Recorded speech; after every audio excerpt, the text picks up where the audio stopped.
দেখো এখানে কি বলছে, ফার্স্ট অফ অল যে সর্বনিম্ন বা ক্ষুদ্রতম পথে আড়াআড়িভাবে নদী পারাপার।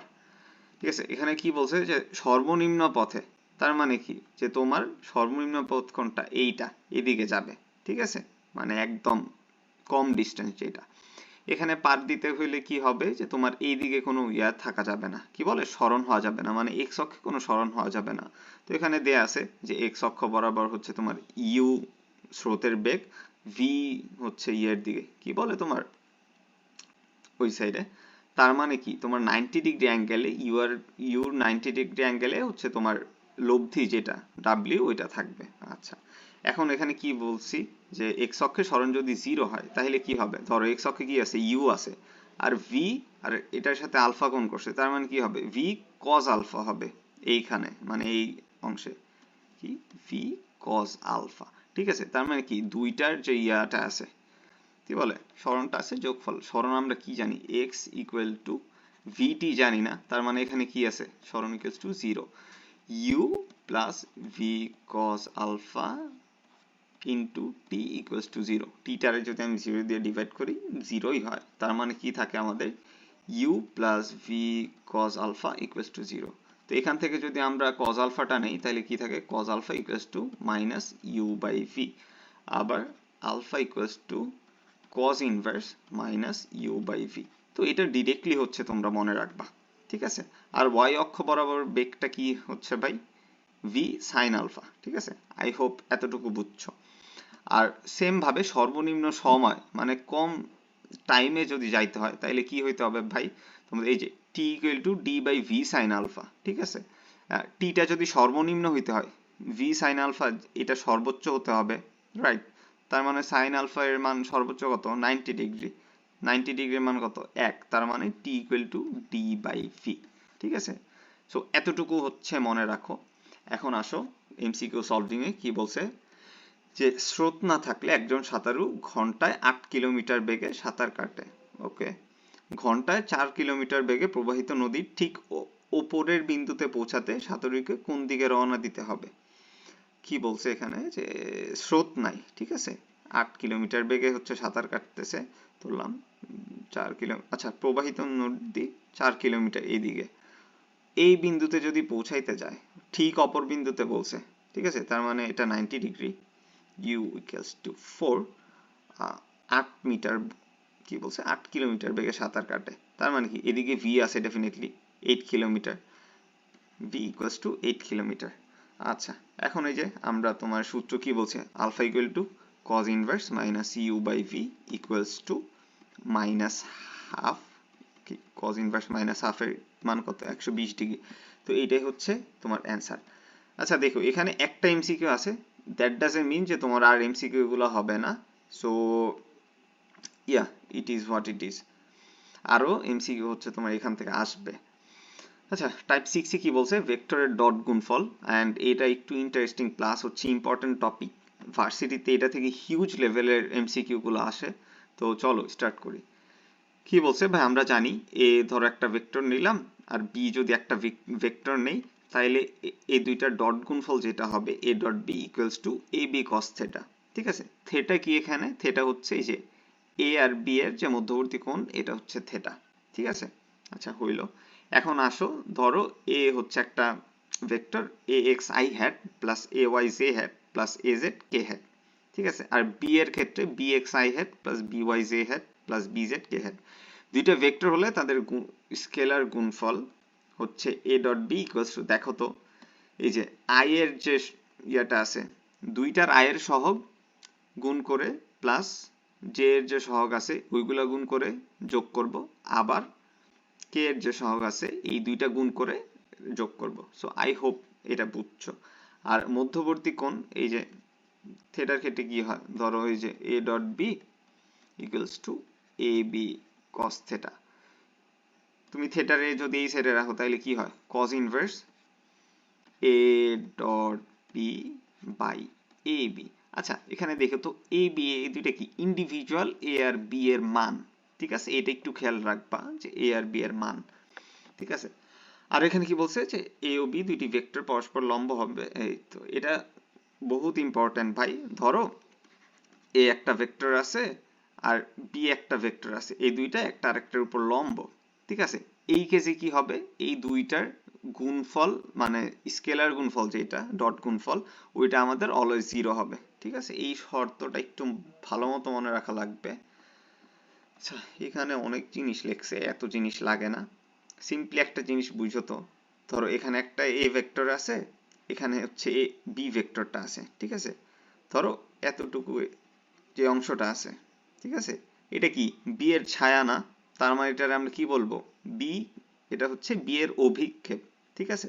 তার মানে বি কস থিটা। আর একটা এটা খেয়াল রাখো যে যার অভিক্ষেপ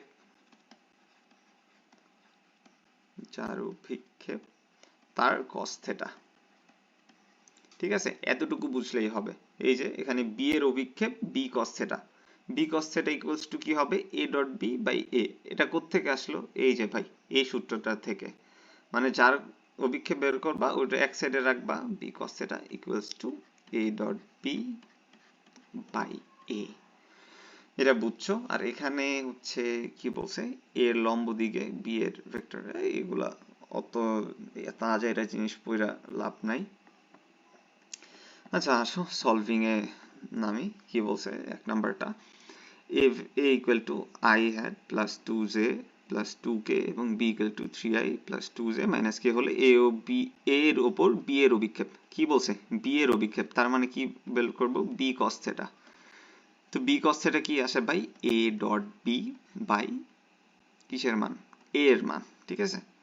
এখন a ডট গুণফল কি, i এর সহগগুলা গুণ যোগ জে এর যে সহগগুলো আছে এগুলা গুণ, 2 দুগুণে 4, আর কে এর সহগ কি আছে 2, আর এখানে মাইনাস যেহেতু কে আছে তার মানে কি হবে -2 বাই এর যে ইয়াটা কি হবে, এই যে সহগগুলার স্কয়ারের যোগফল, তাহলে কি হবে 1 স্কয়ার যোগ 2 স্কয়ার যোগ 2 স্কয়ার। এটা কি থাকে বলতো, 3 প্লাস 2 5, নিচে কি থাকে 2 দুগুণে 4 যোগ 4 9 ইকুয়ালস টু 5/3, ঠিক আছে। 5/3 অ্যান্সার আছে না, ইয়েস, এই যে 5/3 অ্যান্সার আছে। সেকেন্ড কোশ্চেন এখানে কি বলছে দেখো, 4i প্লাস 3j নিউটন বল প্রয়োগ করায় একটি বস্তু -2i প্লাস 5j অবস্থান থেকে 4j প্লাস 3k অবস্থানে সরে যায়। আচ্ছা দেখো তো এখানে কি বলছে যে এটা হচ্ছে এফ নিউটন বল প্রয়োগ করছে, তার ফলে কি হয়েছে, বস্তুটা এই যে ইনিশিয়ালি যে অবস্থাটা ছিল বা শুরুর অবস্থান, আদি অবস্থান যেটারে বলে, এইটা থেকে শেষ অবস্থান যেটা, এটা হচ্ছে তোমার শেষ অবস্থানে সরে যায়। কাজ কত, আচ্ছা অবস্থান ভেক্টর আমরা কি জানি দেখো তো, যে শেষ মাইনাস আদি, এটা জানি না, তাইলে কি করব, সিম্পলি শেষটা থেকে আদিটা বিয়োগ দিব, ঠিক আছে। তাহলে কি আসে, ধরলাম হচ্ছে অবস্থান ভেক্টর এস, তাহলে এখানে কি আসে 4j প্লাস 5k মাইনাস দিব, এখানে আগে একটা মাইনাস আছে, তার মানে কি হবে মাইনাসে মাইনাসে প্লাস হয়ে যাবে, plus twice i minus 5j, তাহলে থাকে কি ভাই twice i minus j plus thrice k, ঠিক আছে। এটা হচ্ছে আমরা পাইছি এস ভেক্টর। আচ্ছা এখানে কাজ বের করতে বলছে, আমরা কাজের সংজ্ঞা কি জানি বলতো, যে গতিশক্তি বা হচ্ছে তোমার কাজ equals to F dot S, বা হচ্ছে তোমার এফ এস কস থিটা, এটা এইচএসসি তে পড়ে আসছো, খুব ইজি। আচ্ছা তাহলে এফ এখানে দেয়া আছে, সিম্পলি কি করব, এফ আর এস এর ডট গুণফল করব। দেখো তো ডট গুণফল করলে কি হয়, আই এর সহগ কোনটা আছে, এই যে 4 দুগুণে 8, জে এর সহগ কত আছে, এখানে -1 এখানে 3, তাহলে কি হয় -3 ইকুয়ালস টু 5, তো এটাই হচ্ছে অ্যান্সার 5 জুল। হ্যাঁ আছে। 3 নাম্বার কোশ্চেনে কি বলছে যে i প্লাস জে এবং i এর মধ্যবর্তী কোণ কত। আচ্ছা এটারে ধরলাম a ভেক্টর, এটারে ধরলাম b ভেক্টর, তো সিম্পলি যে কি বলে a b কি থাকে তোমাদের, theta equal to cos inverse দুইটার ডট গুণফল কি আসে দেখো তো, i ডট i, ঠিক আছে। যেহেতু এই b তে j নাই, তার মানে এখানে i ডট i এটার কি আসে 1 আসে, আর নিচে কি থাকে দেখো তো i প্লাস j, এটার মান কত, √1 স্কয়ার প্লাস 1 স্কয়ার, তার মানে কি আসে √2, রাইট। আচ্ছা তাহলে এটা এখানে বসায় দাও, √2 ইন্টু i এর মান কত 1, যেহেতু একক ভেক্টর তাইলে এখানে কি আসে cos ইনভার্স 1/√2, যেটার মান আসে কত 45 ডিগ্রি, বা হচ্ছে তোমার π/4 কই আছে, আচ্ছা এই যে 45 ডিগ্রি আছে। তো এটা হচ্ছে অ্যান্সার। 4 নাম্বার কোশ্চেনে না আসো, দেখো কি বলছে যে f দিয়ে আছে r দিয়ে আছে, f ডট r বের করতে বলছে। আচ্ছা এই ক্ষেত্রে একটু খেয়াল রাখবা যে i আর j এর যে সহগগুলো আছে এগুলো তুমি ভালো মতো কাউন্ট করতেছো কিনা, ঠিক আছে। আচ্ছা এখানে দেখো কি বলছে যে i এর সহগগুলো আমরা গুণ করে দিই, 6টা 48, ঠিক আছে। এখন দেখো তো এইখানে j নাই, এই r এর ক্ষেত্রে j নাই, বাট f এ j আছে, তার মানে কি j কাউন্ট হবে না। সেম ভাবে r এ k আছে, বাট f যে ভেক্টরটা এটাতে হচ্ছে k নাই, তার মানে কি এটাও কাউন্ট হবে না। তার মানে বাকি থাকবে শুধু 48, 6টা 48। তো এটাই অ্যান্সার।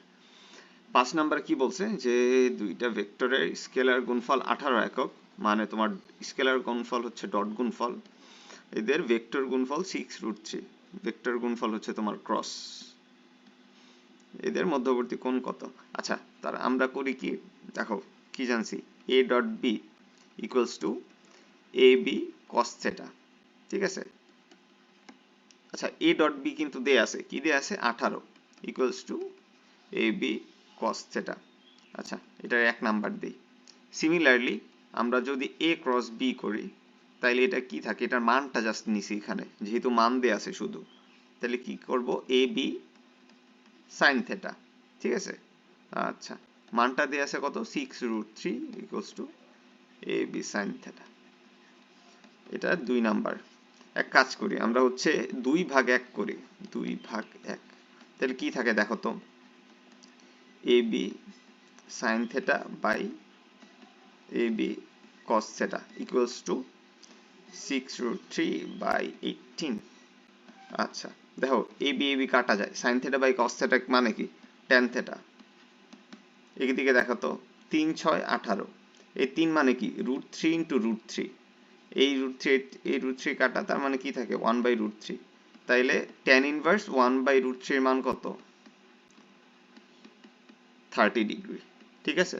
সো এইটাই হচ্ছে আমাদের অ্যান্সার, এই যে 30 ডিগ্রি। 6 নম্বরে কি বলছে যে a equals to i plus twice j এবং b equals to ai minus twice j, দুইটা ভেক্টর। a এর মান কত হলে ভেক্টর দ্বয় পরস্পরের উপর লম্ব হবে। আচ্ছা পরস্পরের উপর লম্ব হওয়ার শর্ত কি ছিল আমাদের, যে ডট গুণফল যেটা আছে a আর b তখনই লম্ব হবে যখন এদের ডট গুণফল হচ্ছে 0 হবে, ঠিক আছে। এখন আমরা এদের ডট গুণফল হচ্ছে 0 বের করব। দেখো তো ডট গুণফল কি আসে, a মাইনাস 2 দুগুণে 4 equals to 0, so a is equals to 4। এটাই হচ্ছে তোমার অ্যান্সার, a এর মান চাইছে আমার এখানে। আচ্ছা 7 নম্বরের কোশ্চেনে আসো, কি বলছে এখানে যে একটি কণার উপর f নিউটন বল প্রয়োগ করার ফলে কণাটি d মিটার সরণ হয়, n এর মান কত হলে সম্পাদিত কাজের মান 0 হবে। সম্পাদিত কাজের মান কি, তোমার এই দুইটার f আর d এর ডট গুণফল, রাইট। তার মানে w equal to f dot d, কি বলছে এটার মান 0 হইতে হবে ইকুয়ালস টু 0, ঠিক আছে। সিমিলারলি যে হচ্ছে লম্ব হওয়ার শর্ত ওইগুলা, এখানে কন্ডিশন দিছি 0 হবে। আচ্ছা এটা ডট গুণফল করি কি আসে দেখো তো, ডট গুণফল যদি করি 2 minus twice n plus 4 equals to 0, তার মানে কি থাকে 6 minus twice n equals to 0, এখান থেকে n ইকুয়ালস টু 3, ঠিক আছে। 3 অ্যান্সার। আচ্ছা এই কোয়েশ্চেনগুলা মোটামুটি খুবই ইজি, জাস্ট একটু খেয়াল রাখবা তুমি যে সহগগুলা ঠিক মতো কাউন্ট করতেছো কিনা, ঠিক আছে। এগুলো চোখ বন্ধ করে ধাপার ধাপ দাগায় দিয়ে আসবা। 8 নাম্বার কি বলছে, একটি কণার উপর f এত নিউটন বল প্রয়োগ করলে কণাটির সরণ হয় আর বল কর্তৃক সম্পাদিত কাজ কত হবে। আচ্ছা সম্পাদিত কাজ কি, i এর সহগগুলোর গুণফল 10 দুগুণে 20, j এর সহগগুলোর গুণফল 20, k এর সহগগুলোর গুণফল, এখানে মাইনাস আছে তাই এখানে মাইনাস 20 আছে, মাইনাস 20 প্লাস 20 কাটা, তার মানে থাকে 20 জুল হচ্ছে অ্যান্সার।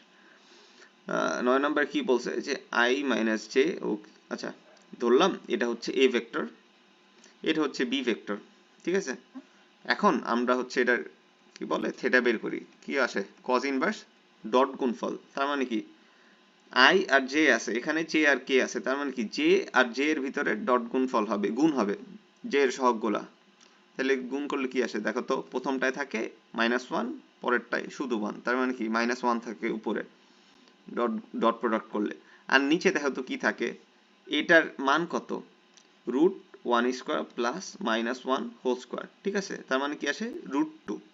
সেম ভাবে এটার কেসেও √2 আসবে, তার মানে কি দেখো তো এখানে কি থাকে, √2 ইন্টু √2 সমান সমান cos ইনভার্স -1/2, -1/2 এর মান কত, 120 ডিগ্রি। আচ্ছা, এইটাই হচ্ছে তোমার অ্যান্সার। 10 নম্বরে কি বলছে যে দুইটা ভেক্টর পি ও কিউ এর স্কেলার গুণ 0 হলে, আচ্ছা স্কেলার গুণ কখন 0 হবে ভাই, যখন একটা আরেকটার উপর লম্ব হবে, এখানে আছে না এই যে পি ও কিউ একে অপরের উপর লম্ব। 11 নম্বর কি বলছে, এ এর মান কত হলে এবং বি ভেক্টর দ্বয় পরস্পর লম্ব হবে।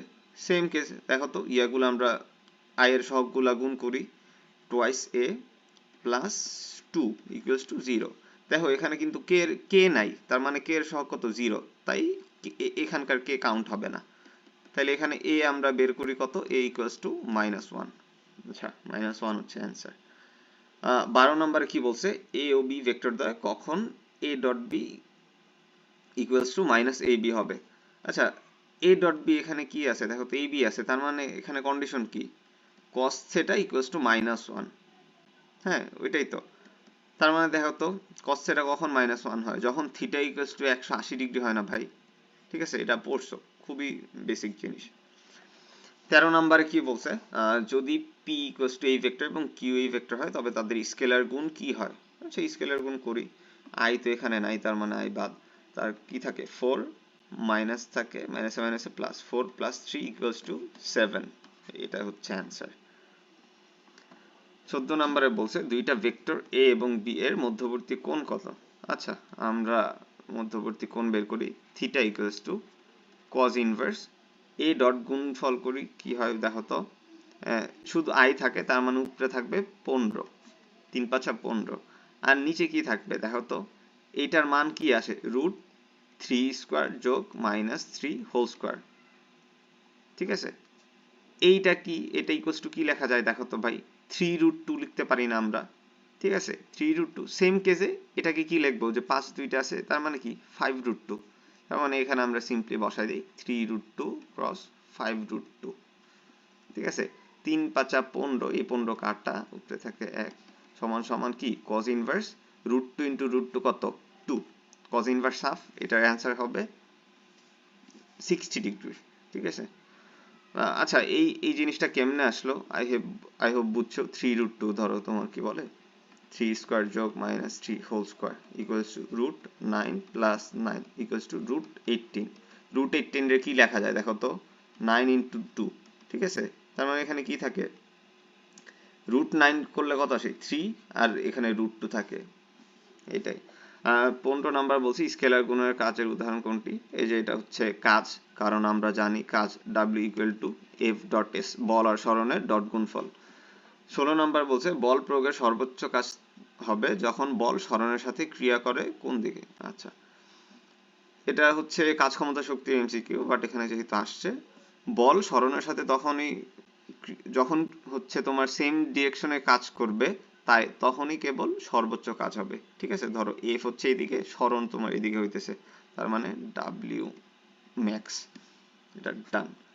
17 নম্বর বলছে কোন ভেক্টরটি a equals to 4i plus 3j এর উপর লম্ব।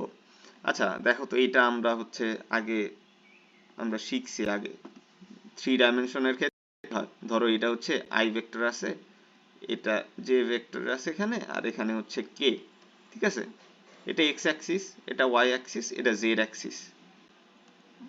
হ্যাঁ, এখন বলছে 4i প্লাস 3j, মানে কি, এই যে 4i প্লাস j এই দুইটার উপর লম্ব কোন অ্যাক্সিস আছে, কে, z যে অ্যাক্সিসটা এটাই, রাইট, তার মানে z অ্যাক্সিসে কে আছে, কে আছে, তার মানে এখানে কে খুঁজে বের করতে হবে, কে হচ্ছে অ্যান্সার। অনেক সময় তোমার হচ্ছে ম্যাথগুলো ইন ডিটেলস করা লাগবে না, মানে তুমি একটু দেখেই বুঝে ফেলতে পারবা, জাস্ট তোমার প্র্যাকটিস করা লাগবে হিউজ। 18 নম্বর কি বলছে যে জে ডট, এটার মান কত। আচ্ছা দেখো, এটার সাথে এটার ডট গুণফল করছে, তার মানে যেটা কাউন্ট করব, এখানে 1 আছে, এখানে -3 আছে, তার মানে অ্যান্সার -3। এখন আসো রিটেনে। আচ্ছা, আর D10 যেহেতু এই ম্যাথটার প্রসিডিউরটা একটু বড় আর একটু কমপ্লেক্স, তাই এটা আসবে না তোমার সেকেন্ড টাইম যেসব ইয়াগুলো আছে, ভার্সিটিগুলো আছে। আর 2 নাম্বারটাও খুবই ইজি, তোমার পরস্পরের উপর লম্ব, এটা হচ্ছে ভেক্টরের সূত্র দিয়ে করাইছে, তাই D10 আর করাইলাম না।